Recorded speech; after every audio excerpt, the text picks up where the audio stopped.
Good morning. Welcome to the coffee chat. Saturday, July 10th. 10th. I don't know why I never remember that.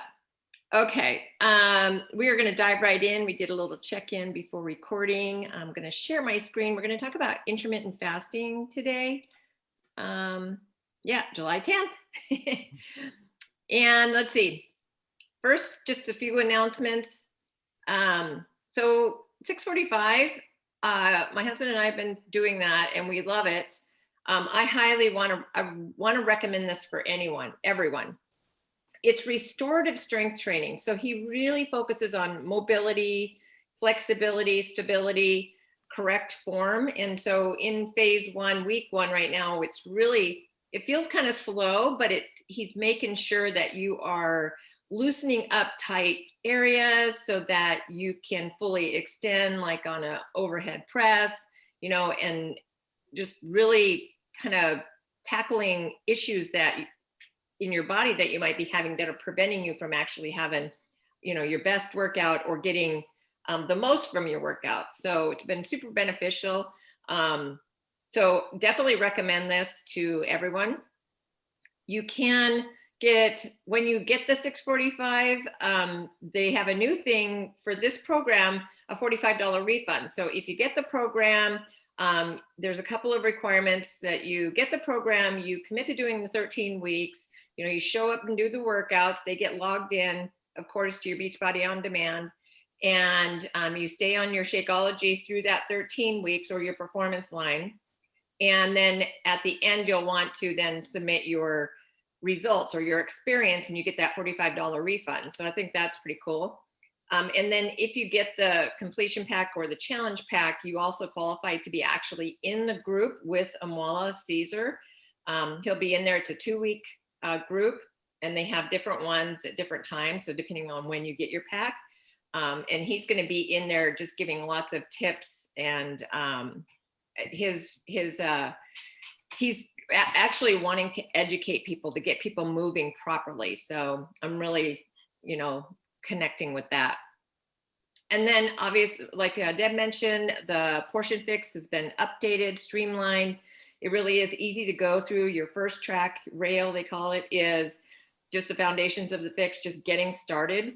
And then you can customize it in rail 2. And we're going to talk about the intermittent fasting piece today. And then the rail 3 is everything else that you need to know about, like eating out, if you plateau, how the supplements work.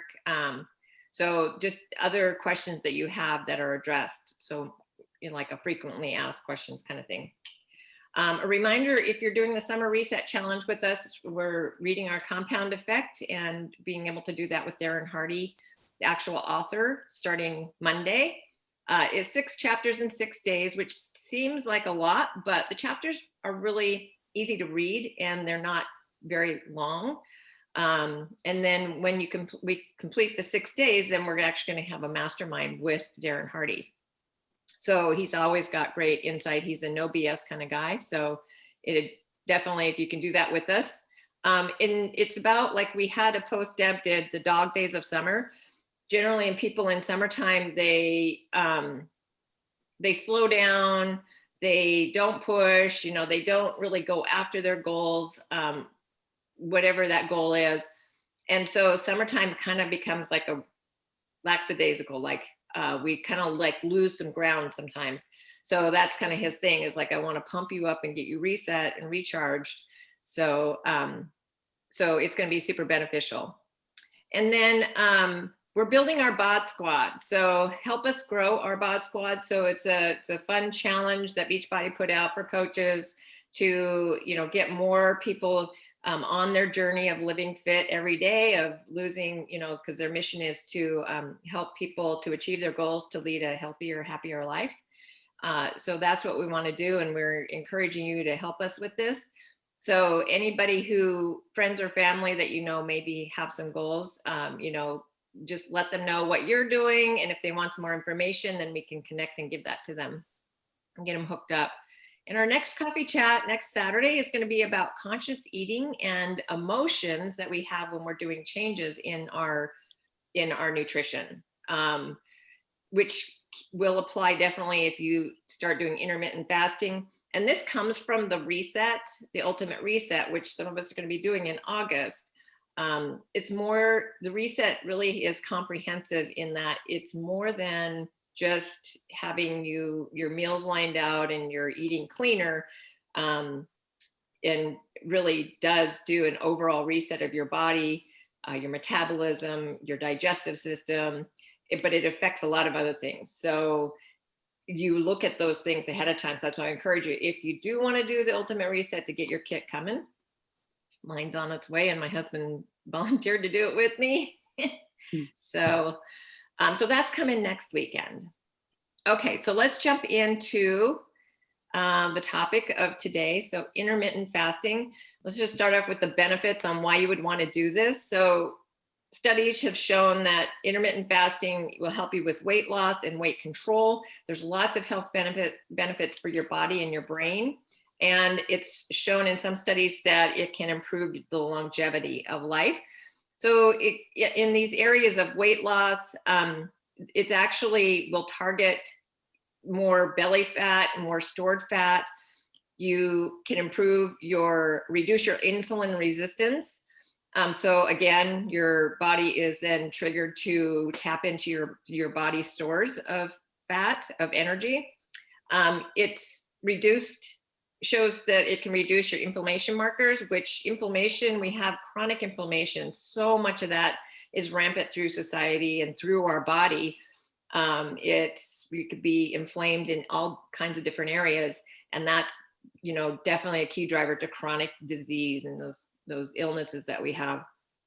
And then heart health, it can reduce your bad cholesterol, which I'm excited to hear this, because mine has always been, my cholesterol has always been high. My bad has been high and my good has been low. And so it's really not, it's not an equation that you want. So I'm very conscientious of that and working on that. It definitely will help you with heart health. And then in animal studies, it's shown intermittent fasting shown to prevent cancer. So this is kind of like some early research. Brain health, I love this. It increases the brain hormone BDNF, which is brain-derived neurotropic factor. And it's actually a key molecule that in the plastic changes, if you've heard of neuroplasticity, which is kind of like this hot topic of study right now, and has been for a few years now, but where your brain can learn and your memory can improve. But this key molecule is important to have, this hormone BDNF. So intermittent fasting has shown to increase that. And it may protect against Alzheimer's disease. And then of course, anti-aging, we all want that to extend our lifespan. So it's shown to do that in rats. But other studies have shown, with actual people who do this, just showing their vitality actually has improved. So the benefits are huge to do intermittent fasting. So lucky for us now, with the new the portion fix, intermittent fasting has been fixed. So Autumn, she hasn't, in the previous modules, she didn't downplay intermittent fasting, just she didn't, because if you're doing a shorter eating window, sometimes getting all your macronutrients in there can be hard, or it can be an abused way of a method of nutrition. So she worked with the nutrition team and created an approach that works with the container. So this is awesome, because you actually have this structure and this system to help you if this is something you want to do. So there's 2 different timing window options. The traditional one is the 16 hours of fasting and then 8 hours of feeding. So it's called the fast feed method, right? The fast feed ratio. So there's a couple different ones. And so when you hear Autumn, or you see in the literature your feeding window, I don't like that term. It sounds like a horse or a farm animal or something. So your eating window, and the schedule which you eat your balanced nutrition, it varies. So traditionally it's 16-8. So meaning you're fasting for 16 and then you're eating your balanced nutrition in an 8-hour window. Or you could do, this is for the fix, 12 and 12. So obviously fasting for 12 and eating for 12. A lot of us do this in just without thinking about it, the 12 and 12 fast feed. But, and this may be where I would encourage you to start here at the 12 and 12. And what this is going to do is just make you very conscientious of a principle that we know, and that's dinner and done. So when you've had your dinner, you're then moving into your fasting period. And that alone is going to help you see some of these benefits. So I would encourage you to start there. The second sort of key point is that the sample containers, in the intermittent fixed, they've paired up and given you examples if you are eating in the 8-hour window, because especially if you're in one of the higher plans with a lot more containers, eating all of that in a shorter eating window can feel overwhelming. Like, how am I going to eat all that food in this window? So what they've done is paired it up so you have 3 larger meals. What you could do is take these suggested combinations, and say you want to have a snack, you can pull some of those out of one of these suggested meals. So this is just to make sure that you are still getting balanced nutrition in your eating window. So it's a very important point. And then if would help you with eating more food in a shorter period of time, they've put this IF mark on the food list to show you foods that sit lighter or are easier to digest. So you're like sitting there thinking, I've still got, a red and a green and a purple, but I'm not really feeling super hungry. So these will be easier. So I just kind of pulled a couple out from the green, like spinach, bok choy, tomatoes, squash. So they have this on each of the food list for all the containers. So very helpful to make it simple. And then some tips. So when you're fasting and you're in your fasting window, obviously you want to avoid ingesting anything. And it's really the technical or traditional, it's anything that's 15 calories or more is going to bring you out of a fasting state. So as I said, you can have water, you can have your coffee, black, other 0-calorie beverages. And then, so if you're feeling hungry, you'll have those things and that's kind of another 2B mindset principle. You have 2 hands on the wheel, you have your tea, just to kind of keep that, and then keep drinking water. This may help you to get more water in. But you want to also find a schedule that works best for you. So my husband and I were talking about this because he wants to do this. But I was telling him, okay, well, then you're going to have to eat breakfast at this time. And then when you get home from work, you're going to have to eat dinner and be done. And you need to make sure you get home on time. Sometimes he pushes it. He would be pushing this window. And so he really just he goes, okay, I need to think about this and how it's going to work with his schedule. So it may be, I'm going to suggest for him to, instead of having, a sit down breakfast here earlier in the morning, making him, a fully loaded shake that he can drink on the way to work. And then that starts his fasting window at a later time. So it gives him time to come home, have dinner, and then be done. And then here's another super important point if you're doing intermittent fasting, to eat primarily healthy foods during your window. The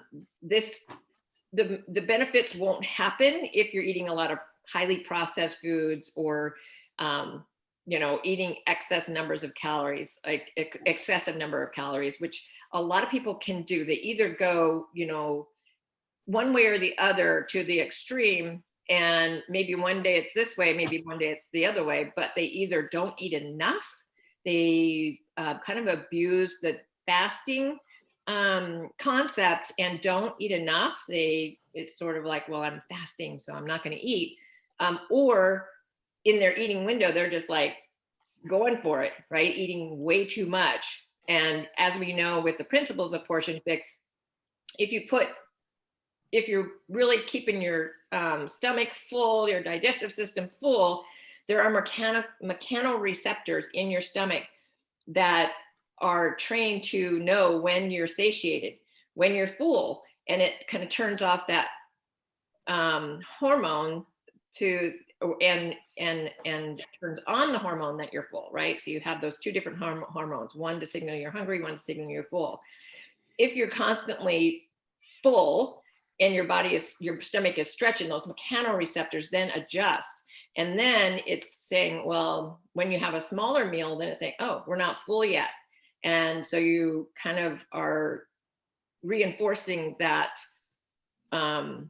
overeating because of that stretching of the stomach. So it's a real thing. So just be very careful about that. And that's why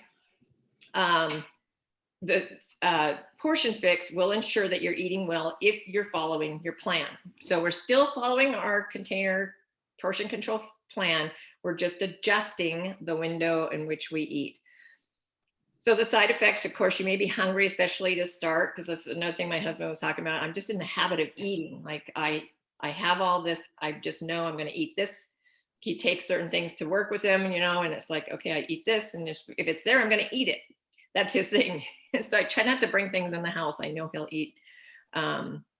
So hunger initially, because you've trained the stomach, I have the habit too of certain times I want my apple and almond butter. I broke the habit of doing that in the car. Like if I got in the car, it's like, where's my apple and my almond butter? Because I was always doing these trips to Anchorage, a 40-minute trip. So got to have that snack. So we have these habits, and it may be where we're feeling hunger, and this is a time for you to just to pause and really reflect on what's happening in your body, so you get a stronger connection with your body and with your food, which is kind of something we're going to talk about with the conscious eating next week. You might also feel a little bit weak. Your brain might not, perform as well initially, because you're making these changes. Your body is going through changes.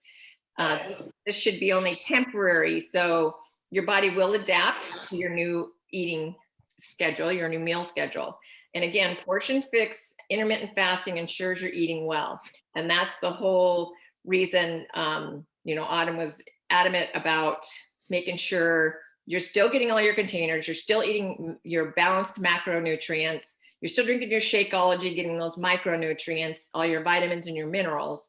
So if you're doing that, you're good. And so obviously just the caution with safety, if you have any medical conditions, talk to your doctor before doing intermittent fasting, particularly if you have like diabetes, problem with sugar regulation, you're on certain medications. If you're underweight, you can still, doesn't have to be weight loss. Again, you're adjusting what you're eating, your overall balanced meals. If you have a history of eating disorder, this may not be for you, because there is some mental things going on around this, with not eating and, getting all your food into a certain window schedule. If you're trying to conceive, if you have amenorrhea, obviously if you're pregnant or breastfeeding. But that all being said, intermittent fasting has an outstanding safety profile. So there is nothing dangerous about not eating for a while if you're healthy and well nourished overall, right? Now I said have any questions, but I also wanted to go back up to just the benefits.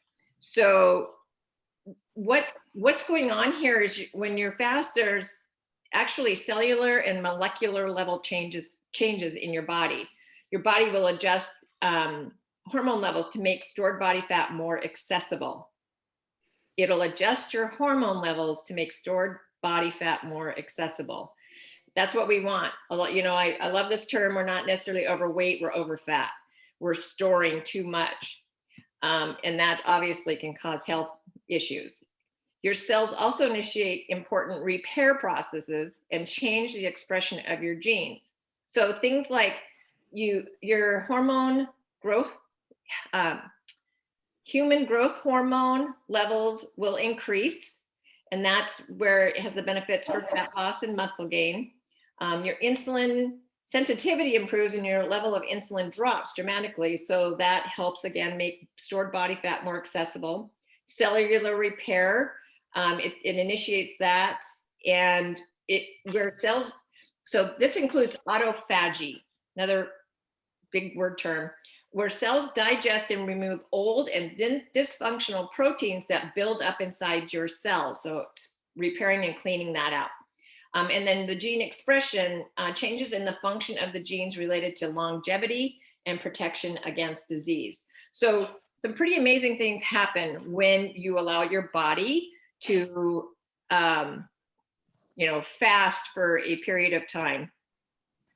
So that is the end of the information presentation. I find it all very interesting, encouraging. And so I want to hear your thoughts, like on doing at least the 12 fast, 12 feed, and what that would look like. So 7 a.m. you have your breakfast. This would be easy, especially if you're using your tracker or you're planning that out ahead of time, right? You have that suggested 3 larger meals, maybe pulling 1 or 2 of those containers or 3 of those containers out to make your snack and doing it that way, or just using the tracker. So you're having your breakfast at 7, and then you can eat whenever throughout the day, as long as you have dinner by 7 at night. And then you go into the fasting. So really, it's just going to encourage you to be dinner and done, and be a little more conscientious with your food. All right, what are your thoughts on that? What are your questions? Do you think you might try it? Deb? I think that the 12 and 12 is kind of what we do already, a lot of us. Like, it doesn't seem any different. It's just calling it that. Right. Yeah. And that's what Autumn says too. She goes, really, this is what I've been doing. This is what you've been doing. And so it's really just that evening piece, and then when you have your first meal, being aware that you're coming out of a fast. And then also, again, just making sure you're getting that balanced macronutrition. Your Shakeology takes care of the micronutrients, right? Because our body, there's like 30 micronutrients or nutrients that our body doesn't make on its own. We have to get it from food or from supplements, and our food isn't as nutritious as it used to be. So it would take more eating to get that.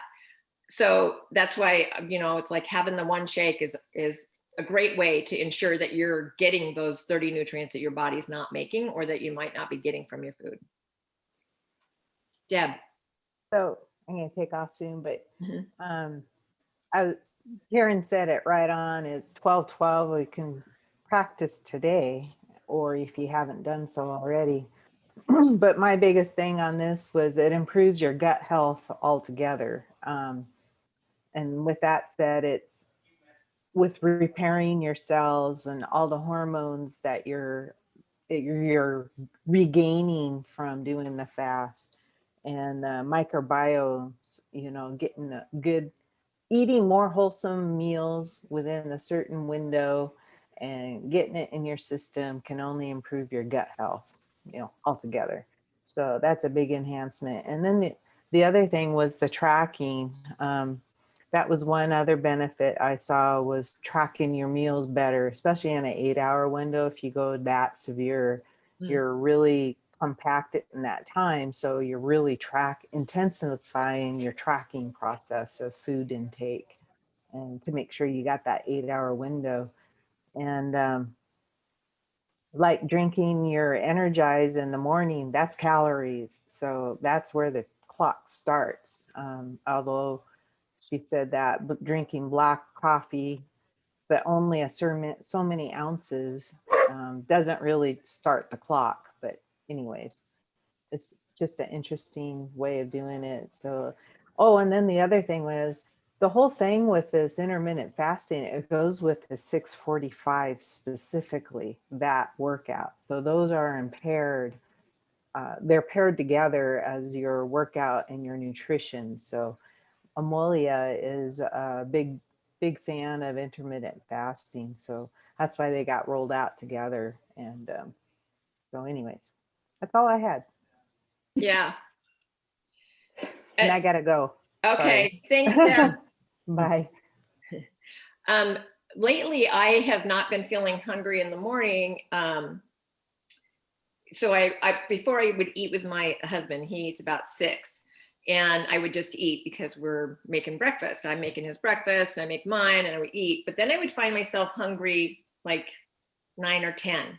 And so what I decided to do was I can still make my breakfast, like my yogurt parfait, put it in the mason jar, put it in the fridge, or have it ready to go, but not eat right away. And then I would be hungry again, 9 or 10 is I get hungry. So that would be my first meal. And so I kind of do a 10-14 right now, so it's a little bit, adjusted, and that has worked really well for me. So, again, you can make that adjustment. You can, if you want to fast a little longer than the 12-12, and also making sure it fits your schedule for the day, right? That works for me. I'm at home. With my husband, it's going to be a little bit different. I've been trying to do fasting off and on for several months. But I do usually 12, 18 for the most part, intentionally. And it's hard sometimes, but I go, because otherwise I'm in that cycle that you just mentioned. If I eat earlier at 10 o'clock, I'm always hungry. And I don't know why that works that way, but it does. So then I do 12-18 and I have a Shakeology with whatever else I put in there. And that's it. And usually the rest of the day, then I do horse therapy. So I'm on trails all day long. And by the time I get home, I'm tired and I'm not even hungry then. So I have to kind of push myself to, have something. So I don't know if that's the best route, but that's what I've been doing lately. So your fasting period is how long? 18 hours. 18. And so then you have like a 6-hour eating window. Mm-hmm. So if you have your breakfast in the morning, or maybe you want to wait until later in the day, like if you can with your day's schedule, and then you're having an earlier dinner, or, depending on when your day is, because then you have only 8 hours to eat. But definitely try to make sure you're getting, enough food. Right. Mm-hmm. Yeah. Yeah. Mm-hmm. Anyone else? No, I was just wondering, so I pretty much do the 12, but like when I get up in the morning, I have my cinnamon spice tea and I don't put anything in it. And I was just kind of wondering, like, that wouldn't like start my calories, right? No. Okay. I was just wondering about the tea. Mm-hmm. I don't put anything in it. And Yeah. so, Yeah. okay, Tea is good. fine. Mm-hmm. Okay, good. Tea, black coffee. And then as your metabolism improves, this is what Amala talks about. He has, like a little almond milk in his coffee. He does have his Energize. His metabolism is so efficient that it really, even if it's breaking that fast, he's processing those minimal calories like that. So when he actually has a true meal, that's really when he comes out of a fast. Mm-hmm. So the other consideration is, when are you working out and when are you eating? So the only drawback for me is that I'm working out at 5 a.m. We get up at 4:30. We're working out at 5 a.m. And then I'm not eating till 9. So you know, ideally you would want to eat closer to your, when, you know, sooner after you exercise than 4 hours, but it works for me. And I have my, my bulletproof coffee. So it has fat in it. It helps me. So, oh, and I have Recover, which is, you know, the protein. So my muscles do have something. Okay, well, if you think of any questions or anything about that, want to check into it more, definitely you have the portion fix now, and it's in the second rail, the custom rail where you can go and watch the video. It's the videos are all 9 minutes and less, I believe. Very easy to watch. And so, but if you have any questions, definitely reach out to me or Coach Deb. And then we've, in this month of Namaste on the beach. So last week we were doing kind of adding the, you know, just visiting our habits that we already know. It's like checking into the group every day was last week. So this week, you saw the post this morning, is going to be about making sure you get your water intake. So it's really just touching base on these things that we're already doing. But, you know, sometimes when we're not conscientiously checking in about it, we can backslide a little bit. I know I need to intake my water. I kind of feel like I've gotten, like I make the minimum, but I'm not maximizing. So, and then just making sure you're doing your one thing, the habit that you were thinking about at the beginning of the month. How's that going for you? What adjustments do you need to make? Are you improving? I put mine in there. Like I really did like a 50-50 effort last week. Which just means there's room for improvement, right? It's not that we didn't do it, but we could do it better. So keep your personal responsibility, your accountability on that habit that you wanted to create this month, and keep going with that. And if you need any help with that, again, contact me or Coach Deb. This weekly newsletter went out yesterday, was in a new email format. Did everybody get theirs? Okay, because I've got a new email provider. It's still Gmail, might say email, but it's just through a different platform. So trying to streamline things and not have a million different applications that I do my business through. So it's all through my Kajabi now, where my e-course is and my store and my website. So. All right, ladies, I think that's it for today. Any last thoughts or comments? We'll have a fantastic weekend, and we'll see you in the group. Thanks, Louise. Bye. Bye. Thank you. Bye.